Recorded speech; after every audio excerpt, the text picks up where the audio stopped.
আসসালামু আলাইকুম সবাইকে। আমি নূরে আলু পেজ থেকে আপনাদের সবাইকে জানাচ্ছি শুভেচ্ছা ও আন্তরিকভাবে ভালোবাসা। তো আজকে আমি দুইটা ব্যানানা কেকের অর্ডার পেলাম, ভাবলাম আপনাদের সাথেও কিছু শেয়ার করি। তো আমার কেকগুলো মাশাআল্লাহ অনেক সুন্দর ফুলেছে, আর ফোলার কারণ হলো আমার ডিমের ফোমটাও আজকে অনেক ভালো হয়েছে। অনেক সময় দেখা যায় যে ডিমের ফোমটা ভালো না হলে যার ক্ষেত্রে কেকটাও সুন্দর হয় না ও এতটা ফুলে না। তো সবাই চেষ্টা করবেন ডিমের ফোমটা ফোলার জন্য ও ভালো করার জন্য। অনেক সময় ডিম ভালো না থাকার কারণে ডিমের ফোমটা ঠিক মতন ও পারফেক্টভাবে হয় না। তো আমারও অনেক সময় এমন হয়, যার ক্ষেত্রে আমার কেকগুলো ভালো হয় না। তো আজকে আমার মাশাআল্লাহ ডিমের ফোমটা ভালো হওয়ার ক্ষেত্রে আমার কেকগুলো দুটোটাই খুব সুন্দর ও ভালো হয়েছে। সবাই তো দুটোটা কেক করার পর আমি ভালোভাবে কেটে নিলাম, যেন কাটার পরও দেখেন আমার কেকগুলো অনেক মোটা ও সুন্দর ছিল। আপনার দেখে সবাইকে আমি চারপাশ থেকে ঘুরিয়ে দেখিয়ে দিলাম আমার দুটোটা কেকই খুব সুন্দর ছিল। তো দুটোটা কেককে ডেকোরেশন করার জন্য আমি কিছু ক্রিম নিলাম। তো অনেক আপুরা বলতে পারেন, আপু আপনি দুইটা কেক ডেকোরেশন করবেন, তো এত কম ক্রিম কেন নিয়েছেন? তো আমার কম ক্রিম নেওয়ার কারণ হলো যে আমার ডেকোরেশনগুলো সম্পূর্ণ চকলেটে ভরপুর হবে। তো কাস্টমার আমাকে বলেছে যে আপু ক্রিমটা একটু কম দিবেন, আর তার ক্ষেত্রে আপনি চকলেটটা বেশি ইউজ করবেন। তো আমি সামান্য ক্রিম, হালকা ক্রিম নিলাম, যতটুক ডেকোরেশন মানে ভিতরে লাগবে অতটুকুই আমি নিলাম। এর বেশি ক্রিম নষ্ট করার আমার কোনো প্রয়োজন নাই। আর আমি বেশিরভাগই ইনস্টার ক্রিমটা ইউজ করি, কারণ ইনস্টার ক্রিমটা আমার হাতে খুব সুন্দর ও পারফেক্ট হয়, আর ডেকোরেশনটাও সুন্দর হয়। আর টপিক্যালটা আমার হাতে ততটা ভালো হয় না, যার কারণে আমি টপিক্যালটা বেশি ইউজ করি না, আর ওটা দিয়ে আমি ডেকোরেশনও ঠিক মতন করতে পারি না। তো ইনস্টার ক্রিমটা দেখেন আমার ক্রিমটা খুব সুন্দরভাবে আমি ফেটে নিলাম, যার কারণে আমার ক্রিমটা সুন্দর হয়েছে। এবং আপনারা সবাই চেষ্টা করবেন ক্রিমটা পারফেক্ট করার জন্য।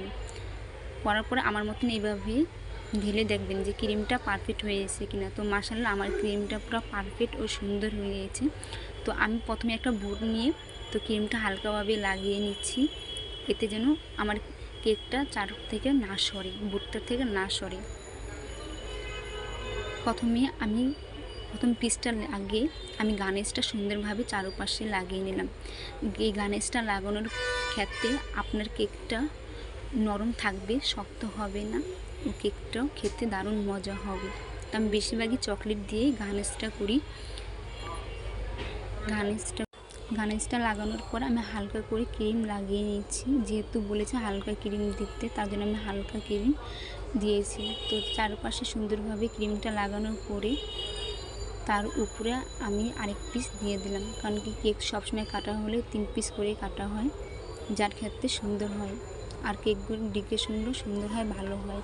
তো আমার ভিডিওগুলো যদি আপনাদের ভালো লাগে অবশ্যই একটা লাইক, কমেন্ট, শেয়ার করবেন, আর আমার পাশে থাকবেন। সবাই আমাকে বেশি বেশি করে সাপোর্ট করবেন, যেন আমি আরও ভালো ভিডিও আপনাদের সামনে আনতে পারি, নতুন নতুন ভিডিও সবার সামনে যেন আনতে পারি। তো সবাই আমার পাশে থাকবেন, আর সবাই বেশি বেশি করে সাপোর্ট করবেন আমাকে। অনেকে আমার ভিডিওগুলো দেখেন, বাট কেউ লাইক, কমেন্ট, শেয়ার করেন না, সরিয়ে যান, এড়িয়ে যান।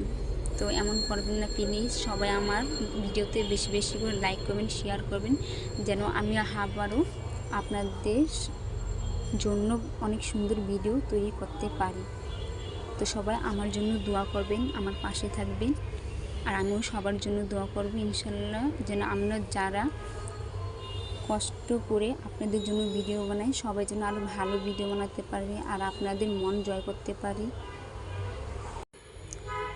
তারপরে প্রথম কেকটা আমি সুন্দরভাবে ক্রিম লাগানোর পরে ওটা আমি 10 মিনিটের জন্য ফ্রিজে রেখে দিব। রাখার পর দ্বিতীয় কেকটা আমি আবারও সেম প্রথম কেকটার মতনই গার্নিশ লাগিয়ে, ক্রিম লাগিয়ে ওটাও আমি 10 মিনিটের জন্য ফ্রিজে রেখে দেব। এতে কি হয়, আপনার চকলেটটা ঢালার পরে সুন্দরভাবে তা লাগবে। আর আপনারা সবাই যারা কেকের কাজ করেন তারা সবাই জানেন যে ক্রিম লাগানোর পর 10 মিনিটের জন্য ফ্রিজে রেখে দিতে হয়। এতে কি কেকের ডেকোরেশনটাও ভালো হয়। তারপরে ক্রিমটা আমরা দ্বিতীয়বার লাগানোর পরে ভালো, তো সবাই ভালো থাকুন, আল্লাহ হাফেজ।